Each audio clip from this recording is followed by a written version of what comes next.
So, the homework assignment that was due last week on Tuesday covered 8.1 and 8.2. The homework assignment that's going to go up today is going to cover 8.3, 8.5, and then probably 2 sections of chapter 9.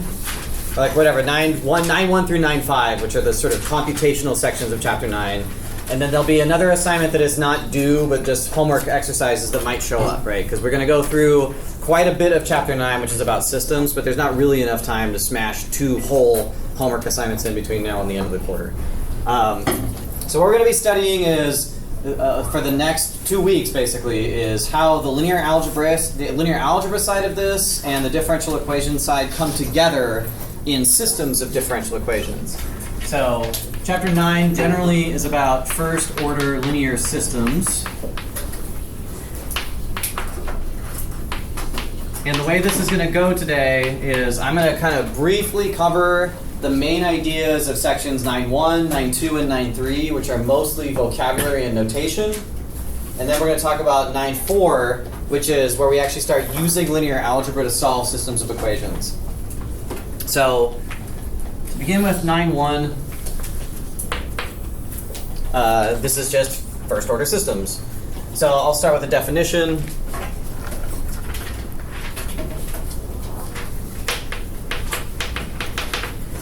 Which is a system of differential equations is a set of equations that must be solved simultaneously.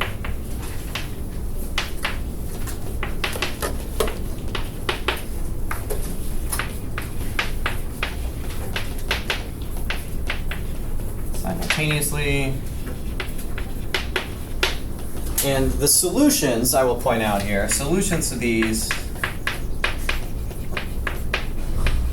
will look like vectors of functions. And that'll be more clear what I mean when we get to the point where we put this into vector formulation. So a lot of the stuff we're going to do here in the first couple of sections are going to kind of be by example, just to illustrate the ideas. And we're going to pick a running example that we're going to revisit 3 times during the course of our conversation today. One example of a linear system would be if we make the assumption that x1 of t and x2 of t are functions of an independent variable t.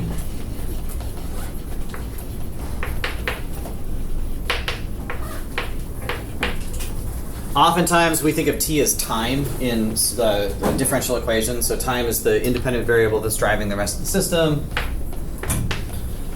Then x1 prime of t is equal to 4x1 of t plus 2x2 of t, and x2 prime of t is equal to minus x1 of t plus x2 of t is a linear first order system.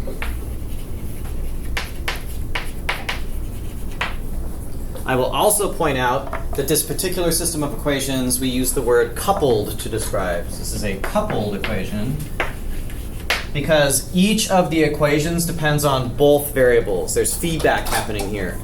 The solution to this equation requires that I know something not just about the way x1 evolves according to its differential equation, but it involves x2 as well. And information about x2 involves x1. So the solution to the whole system is going to require that we deal with the fact that these 2 equations are feeding into each other.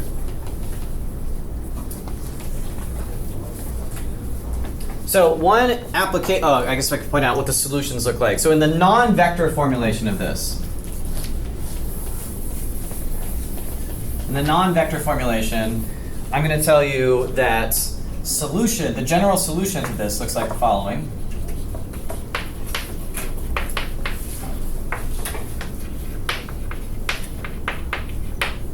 x1 of t is equal to minus 2c1 e to the 3t minus c2 e to the 2t. And x2 of t is equal to c1 e to the 3t plus c2 e to the 2t.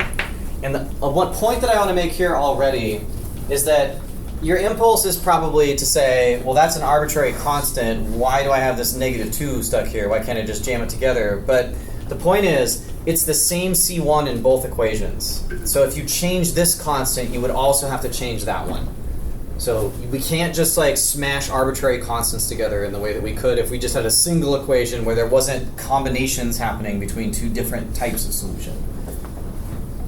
And so the point here is, if I wrote down, and if you give me a C1 and a C2, and I wrote down x1 is equal to this combination, and x2 is equal to this combination with both of these sets of coefficients, that you could plug in x1 and x2 into that equation, then you would get a true solution, or you get a true statement out the other side. So the complication here is, I need to know how the coefficients build both x1 and x2, because there's an x2 in this equation as well as an x1. So both parts of the solution are present in both equations. Now, when you're around for a while doing this sorts of thing, and you see linear stuff like this, right? Linear combinations of objects, you start getting this itch that says, this is probably easier to do with linear algebra. I mean, linear algebra is matrices and vectors. Computers work in linear algebra and vectors. Maybe there's a vector formulation that we can cook up to write down. So we're going to do that. This is we're going to take this idea of linear systems and rewrite them in terms of vectors and matrices. Before we do that, a big application of linear systems is I can avoid ever working with higher order linear differential equations if I'm willing to convert them into systems. So this is where you get to pick your poison.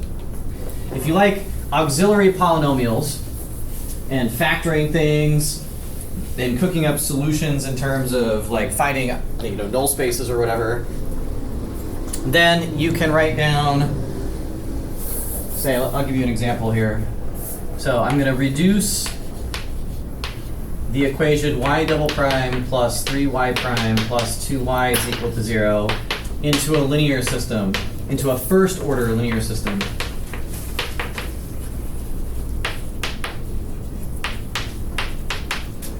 The idea is, if I give you a high order equation, that's kind of obnoxious sometimes to have a single function where I've got all these derivatives running around. Any higher order linear equation like this can be reduced into a first order linear system. So I only have to deal with first derivatives, but in exchange I get a system of equations to deal with instead. And I want to show you guys this because this is a technique that shows up. In fact, one of the very few things left in the world of computer-generated mathematics that you have to do yourself. If you're working with MATLAB, or you're working with Mathematica, or you're working in Python, and you're trying to solve a higher order equation with the usual differential equation solvers, you have to rewrite the differential equation so that the solver knows what to do with it. And the typical thing that you do is, we're going to make a substitution here. So we're going to make a substitution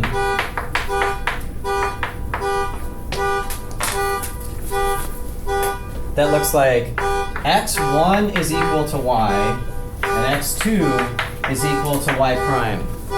So our goal here is going to be to take that differential equation, and with this substitution, we're going to try to turn this into something that looks like a system. x1 prime is equal to something and x2 prime is equal to something. Already, I have the first equation. If x1 is y and x2 is y prime, then x1 prime is equal to x2. This is equation 1.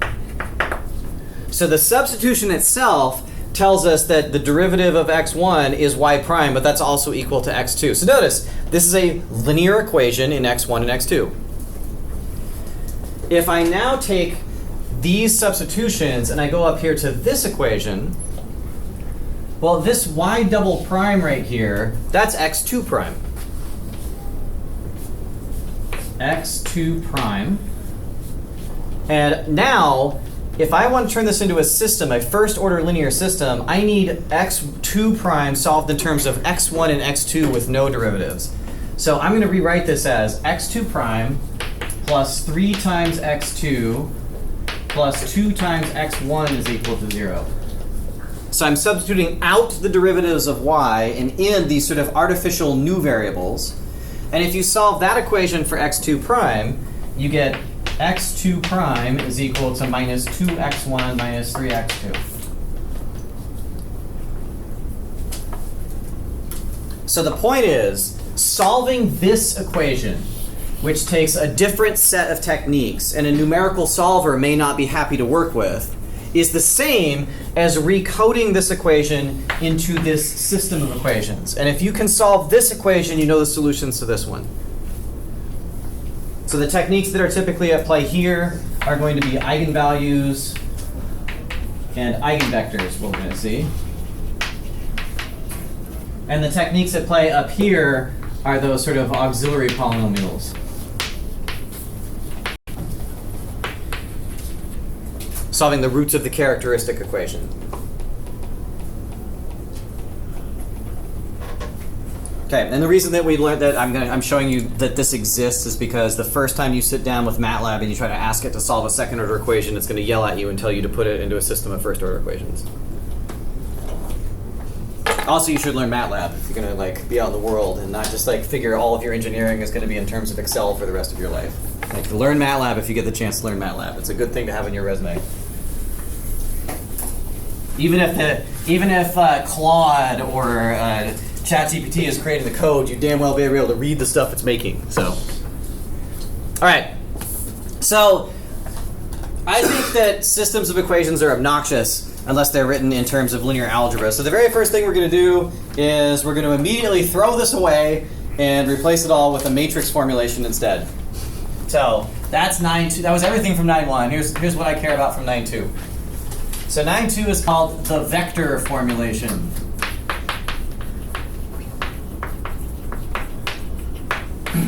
So if we go back and revisit our example from the beginning, x1 prime, x2 prime was 4x1 plus 2x2, and this is minus x1 plus x2. What the vector formulation of this differential equation says is I can rewrite this as a matrix problem.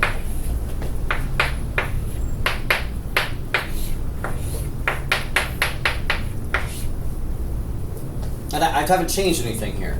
If you actually multiply out on the left-hand side, what you'll get will be 4x1 plus 2x2 and minus x1 plus x2. And two vectors are equal to each other only when their entries are equal. And you can see there's equation 1 right there. x1 prime is 4x1 plus 2x2, and here's equation 2. So the idea is I don't have to write it like this. I can instead think about this as a differential equation involving vectors and matrices instead. This has the general form, I would say, of a vector x that I've taken a derivative of is equal to a matrix A times that same vector x. So this is called a matrix or vector differential equation. And the point is that generally any linear system of differential equations can be rewritten to be in matrix form. It's probably important for me to note that it need not be the case that these are constants. For what we're doing in this class, it will be the case that every concrete example that we write down will have constants in front of these positions, but really they could be generic functions of t. So I can put functions up here in front of the x's if I really want to. Or maybe if I don't want to, but I have to because I'm studying some problem where that's the case. So more generally, a system that looks like x1 prime, x2 prime, no, that's not what I'm saying. System x1 prime of t is equal to a1 1 of t, x1 of t plus a1 2 of t, x2 of t, x2 prime of t, x1 of t plus a2 2 of t, x2 of t can be written as x1 x2 prime is equal to the coefficient matrix times the vector. And symbolically, when we're working with these things, almost always we will just write x prime is equal to ax.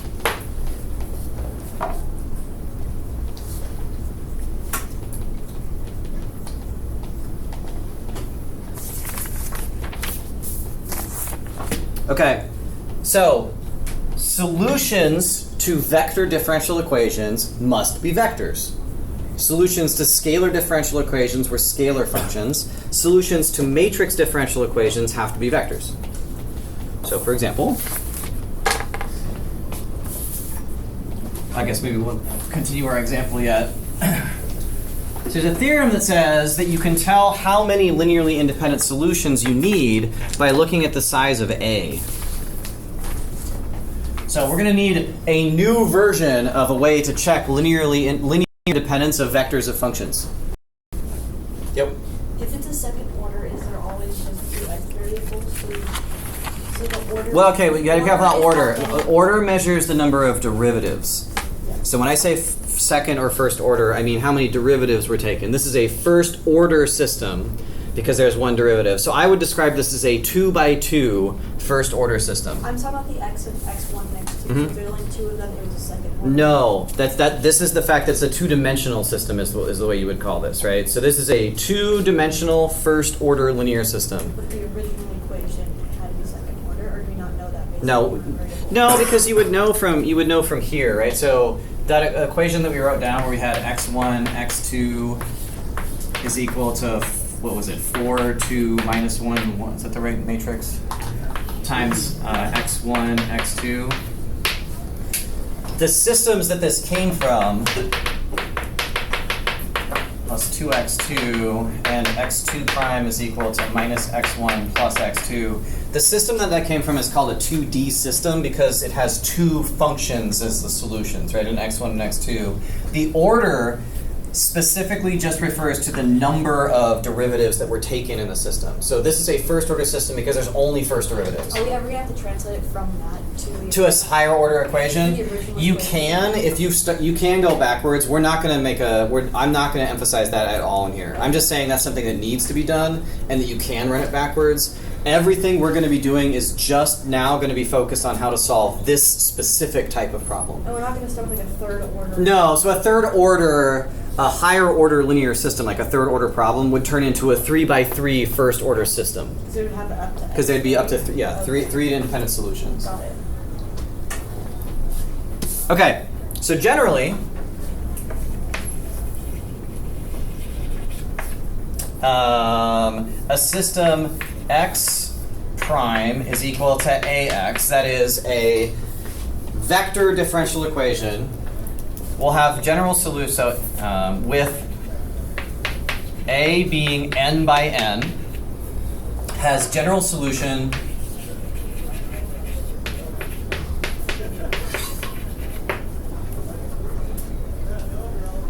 that looks like, I'm getting ahead of myself here, but like x is equal to c1 x1 plus c2 x2 up to cn xn. I need to find n different vectors I can plug into that equation that solve it. And I also need them to be linearly independent,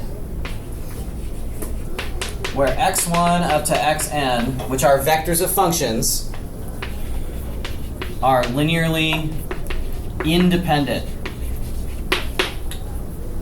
Dang it, that means I need a way to check that vectors of functions are linearly independent from each other. We have a tool for that. It's the Ronskian. It's back. So the last thing in 9.2 is sort of a generalization of the Ronskian. So it's another definition here. So given x1 up to xn, which are vectors of functions,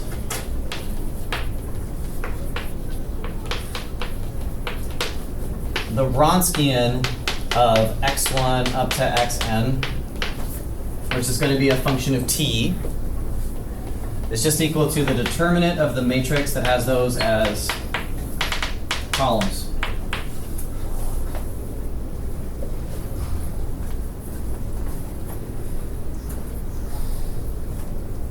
And the theorem says, if the Ronskian of a pile of vectors, x1 up to xn, as a function of t, is not equal to 0 for some t naught. If there's literally any place where it's not 0, then the vectors are linearly independent.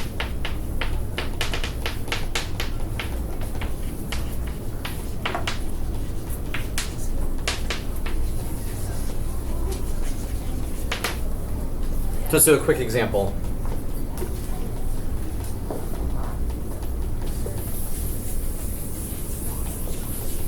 Okay. So I'm just going to give you two vectors of functions. We're going to look at x1 is equal to minus 2 e to the 3t and e to the 3t, and x2 is equal to minus e to the 2t and e to the 2t. That's two vectors of functions, and I would like to demonstrate that these are linearly independent. To do so, I calculate the Ronskian, which is the determinant.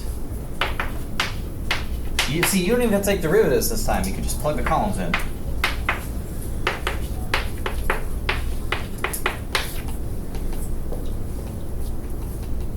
That determinant is minus 2e to the 5t plus e to the 5t, which is minus e to the 5t.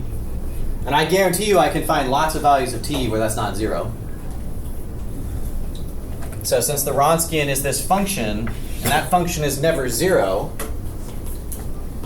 the Ronskian of x1, the Ronskian of x1 and x2 as a function of t was equal to minus e to the 5t, which is never equal to 0. So that means that x1 and x2 are linearly independent.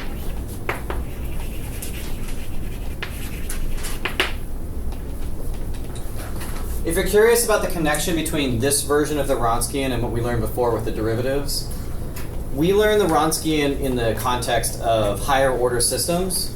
And if you took the higher order systems and you rewrote the higher order equation and you rewrote it as a system, these solutions you get would have functions and their derivatives inside of it. So the previous version of the Ronskian we learned is a special case of this version. Okay, so we're sort of building pieces to describe solutions to vector differential equations. Now what we know is that we can take a system of equations and we can rewrite it into a matrix form. We know how to check if vectors are linearly independent. Let's take a look at what it means to solve a vector differential equation more concretely. This is chapter 9.3. Just our roadmap here was 9.1 was about systems. 9.2 is about matrix equations. And now in 9.3, we're going to talk about vector solutions. And in 9.4 and 9.5, we'll talk about how to find the solutions. We're sort of building up from the bottom. Okay. So, I guess I already wrote this down. I got ahead of myself a little bit. So we know that x prime is equal to ax. This is 9.3 we're in right now still. Yeah, we haven't done 9.3 yet. We're doing this is 9.3 we're doing right now. So 9.3 is our current topic, vector solutions. Yep. So x prime is equal to ax has general solution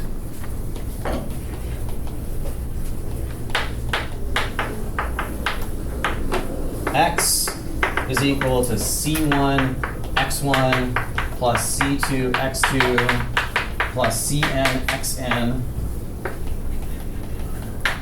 where all of these guys are linearly independent.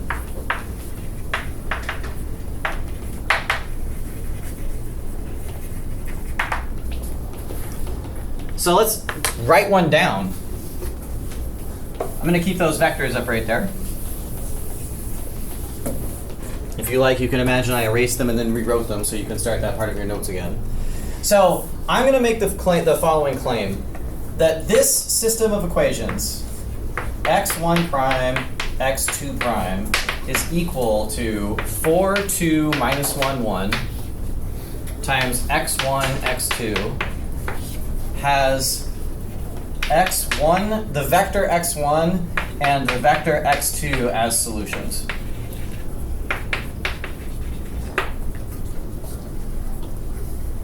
So I have a differential equation that eats a vector and takes its derivative on one side, and on the other side it multiplies it by this matrix. And to say that this is a solution means when I plug it into both sides of the equation, I get a true statement. So we should check that. x1 prime, the vector x1 prime now, is equal to the derivative of this guy, which is minus 6e to the 3t and 3e to the 3t. I think I've done that correctly. And to say that x1, the vector x1, is a solution to that differential equation says I should be able to take this thing and put it on the left side of the equation.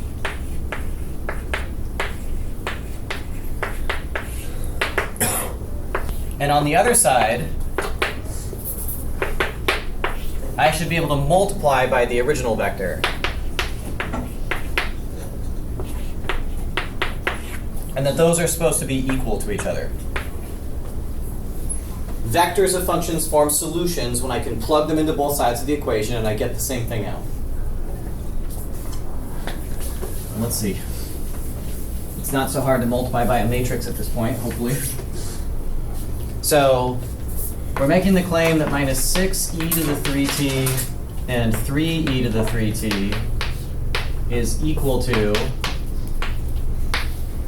4, 2, minus 1, 1 times minus 2e to the 3t and e to the 3t. So that gives you minus 8e to the 3t and another 2e to the 3t. And down here we get 2e to the 3t and e to the 3t, which is minus 6e to the 3t and 3e to the 3t. And those are equal. So this particular vector solves the differential equation. I plugged it in on the left, took its derivative, I multiplied by the matrix on the right, I get the same thing on both sides of the equation. This is true. So that means that x1 is equal to minus 2e to the 3t, e to the 3t solves x prime is equal to ax. One solution is this vector x1.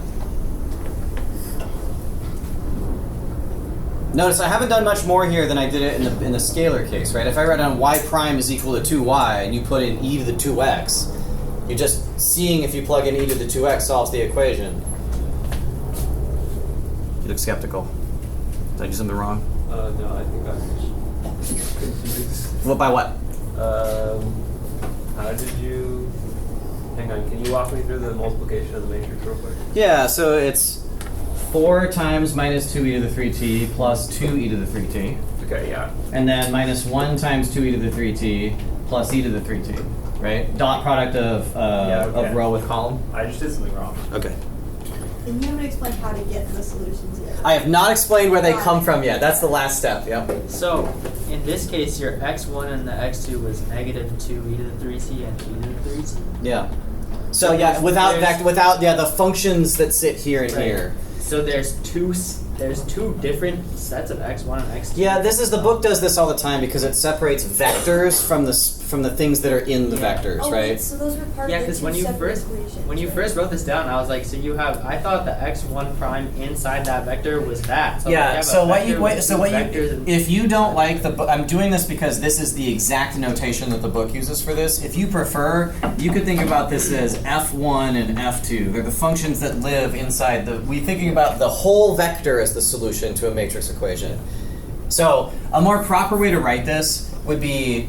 So this is a good notational question here. I might write x1 as a vector is equal to the first component of vector 1 and then the second component of vector 1, which is annoying to like have lots of subscripts running around, right? Are all systems of differential equations like just gonna have like two sets of No, I mean the way. So generally, the thing is when you're laying these things out, you mean like this double notation thing where you have the vectors. You could write this. You have two sets of x1 and x2. That's Yeah, all that- that's typical, right? So and then the book just expects you can unwind what means what. I didn't even write down the scalar x1 and x2 here. I just wrote down the functions. I didn't call them anything. They were the components of the vector solution. So those are the ones that go C1 and then X. C1 of this plus C2 of that, C1 of this plus C2 of that. That's actually the very next thing I'm going to do is write down the general solution. Right? And that's why it works, because X prime is one was Yeah, exactly. C1, C2. Yep. Okay. So notice here, I'm not going to prove it, but this is also a solution for the same reason. If I take this and take its derivative and plug it into that equation, it will also be a true statement. And the theorem says then that the general solution here to this differential equation, this equation, Jesus Christ, this equation has general solution, x, we can put a g down here for general if you like, is equal to c1 times x1 as a vector plus c2 times the vector x2, or if you like, c1 times minus 2e to the 3t, e to the 3t, and c2 times minus e to the 2t, e to the 2t. And if you multiply this out, you'll see the same solutions that I wrote down at the very beginning, right? That these are the x1 is equal to c1 minus 2e to the 3t plus c2 e to the minus 2t. How do I know that that's all the solutions? Well, we already showed that these were linearly independent. It's a 2x2 system, so there should be two linearly independent vector solutions. Since we have two solutions and they're linearly independent, as soon as I write that down, I know I've got every possible solution. And yes, I have not yet told you how to find those things. That's the next idea. Okay, so are we happy with this? Like, this is supposed to be at this point. I know this is a lot. I know. So tomorrow we're going to just be doing practice with these things. There's a giant pile of exercises associated with this. But the idea is I want to have an analog of scalar differential equations where I write down x of derivative of a vector is equal to a matrix times the original vector, and the solution should be linear combinations of vectors, because vectors are the thing it makes sense to plug into this equation.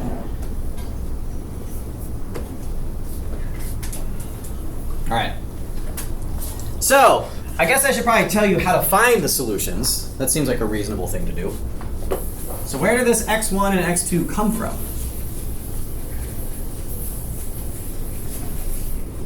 All right, so this is where the real meat begins, and where practicing these, which we'll do tomorrow, is going to help you get your feet on the ground with respect to all this crap. So 9.4 is finding solutions.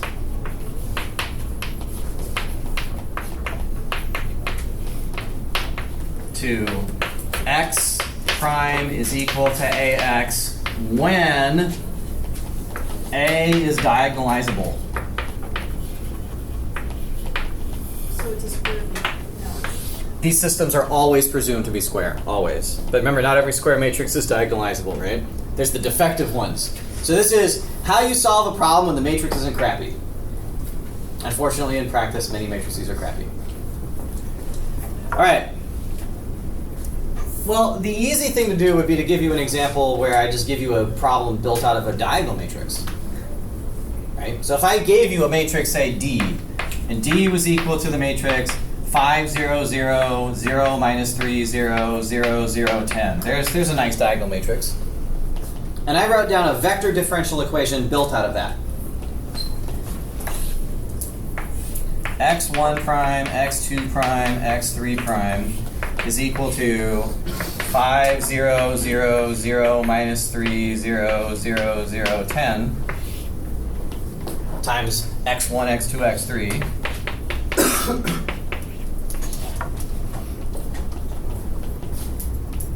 I could just write the system down here. This is an easy matrix multiplication. So this will turn into the very straightforward system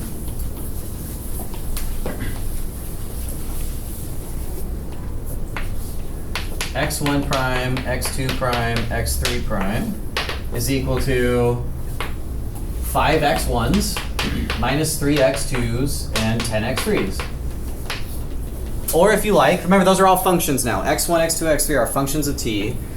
If you wrote that down entry by entry, you get the system x1 prime is equal to 5x1, x2 prime is equal to minus 3x2, x3 prime is equal to 10x3.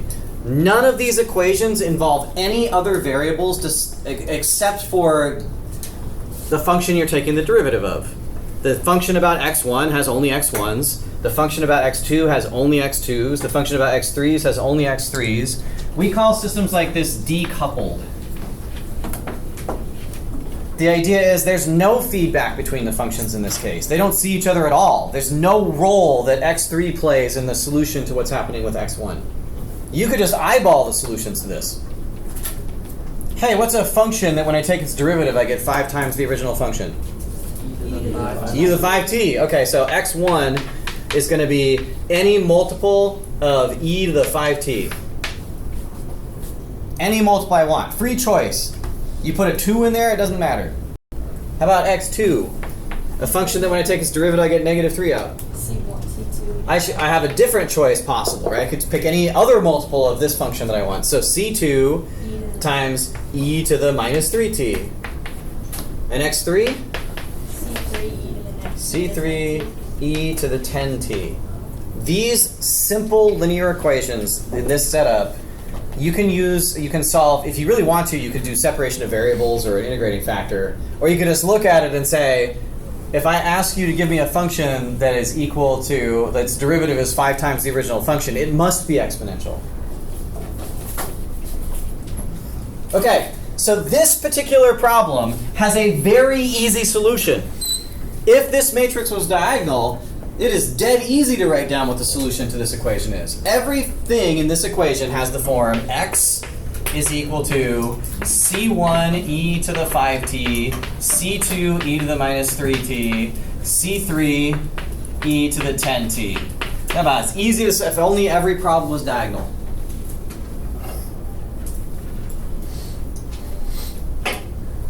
So what do you do if it's not diagonal? You diagonalize it, because that's what it's for. Diagonalizing things exists so you can make things that aren't diagonal. So first off, you hope that your matrix is diagonalizable, and then you diagonalize it. So I'm going to give you I'm not going to construct the diagonalization of a matrix here. I'm going to give you a matrix and its diagonalization, and then we're going to trace through what the solution has to look like. Yep? And the diagonalization is just the eigenvalues, so you don't actually have to find eigenvectors. You do, actually. The eigenvectors are going to turn out to be important in this. I'll show you why. It'll be... But for this equation... Not for this one, because it turns out the eigenvectors are 1, 0, 0, 0, 1, 0, and 0, 0, 1. It's easy. So for other ones you have to... You do. So I'm going to write down a slide. I'm going to save this over here. If I ever see a problem that looks like this, I know what the solution looks like, right? So if I ever see a problem that looks like that, that's the solution. Okay. So I'm going to give you a slightly different problem. What if instead, again, we will revisit this, but I want to give you the example. So if instead I gave you a problem that looks like this, here's a new system. x1 prime, x2 prime, x3 prime is equal to 8, 2, negative 5, 11, negative 1, negative 5, 24, minus 24, 5, times x1, x2, x3. And then you lament, oh no, it's not diagonal. It's a completely coupled set of equations. I have no idea what the derivatives are going to be if I wrote that out. Every equation is going to involve every variable. That sucks. But then I tell you that the matrix 8, 2, minus 5, 11, minus 1, minus 5, 24, minus 24, 5 can be diagonalized where D is equal to 5, 0, 0, 0, minus 3, 0, 0, 0, 10. And the eigenvectors that go along with that are 1, 1, 1, 1, 2, 3, and 1, 1, 0. So I've given you the diagonalization. Remember that the way you read this is lambda 1 is equal to 5, and its eigenvector that went with it is 1, 1, 1. Right? That's the connection between the S matrix and the D matrix. Okay, so with this particular D and S, we know that that means that A is equal to S, D, S inverse. I am not, for the life of me, going to compute S inverse right now. That would be insane.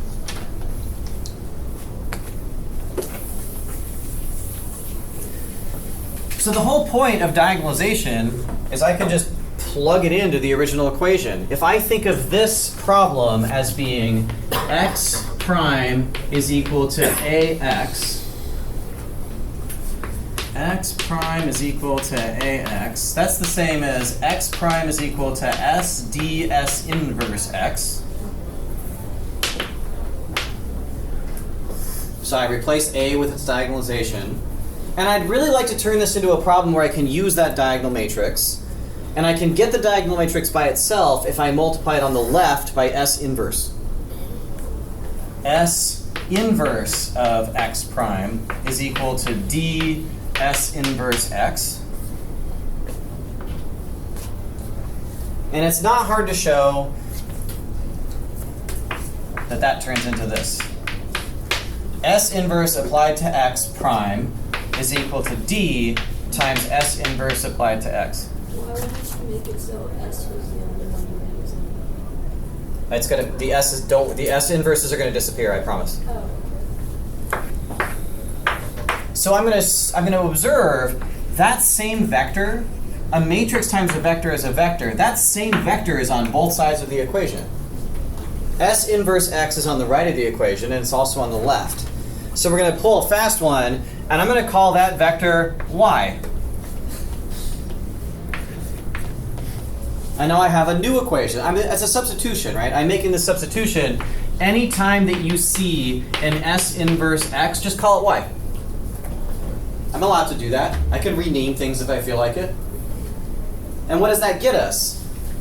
Y prime is equal to dy. Oh, a diagonal system. I know how to solve that. I've taken my original problem and I've rewritten it in a way where now that only the diagonal matrix is still inside. So the idea is, I've got this other problem to solve now. y1, y2, y3 prime is equal to 5, 0, 0, 0, negative 3, 0, 0, 0, 10 times y1, y2, y3.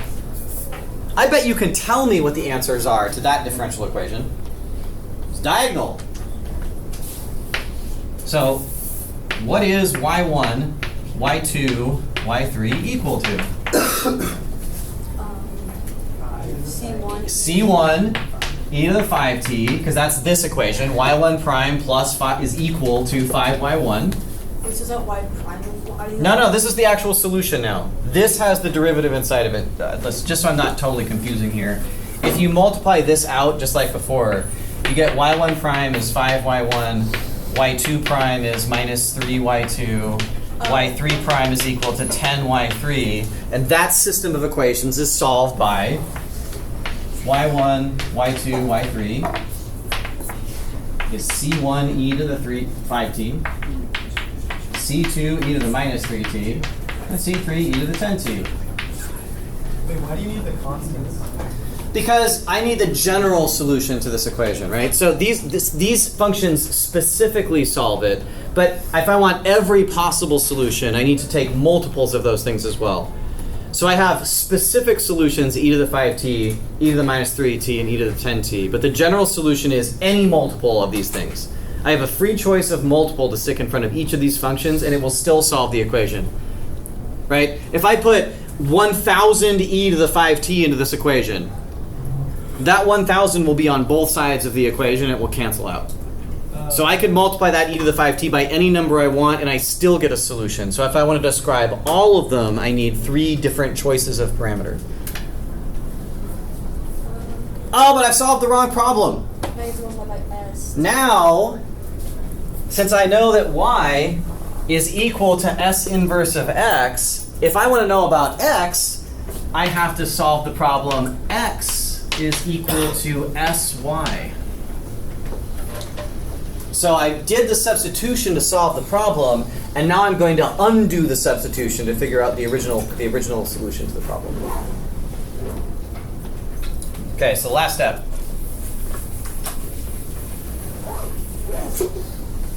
So we have, now we know that x is equal to s times y.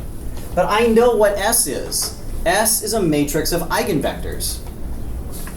X is equal to v1, v2, v3 times c1 e to the 5t, c2 e to the minus 3t, c3 e to the 10t. There's my y, my solution.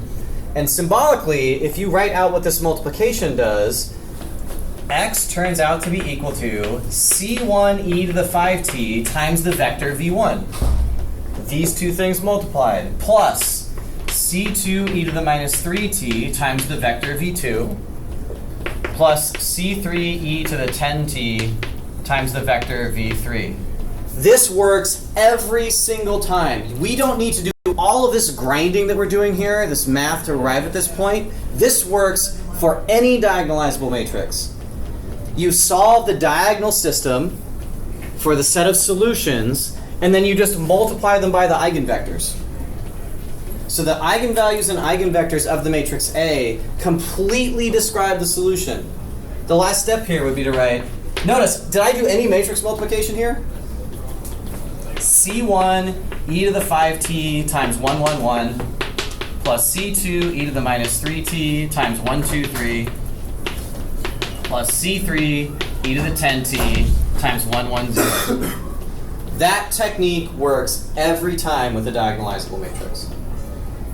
So I'll do the general case the next time that we chat. I'll give you some exercises to work through next time. So tomorrow, when we're doing sort of our practice stuff, I want to give you some real basic examples, like 2x2 systems, where they'll already tell you the diagonalization and have you work through the process of constructing these things. I know there's a lot going on here, because it's kind of all at once, everything. All right, so see you tomorrow.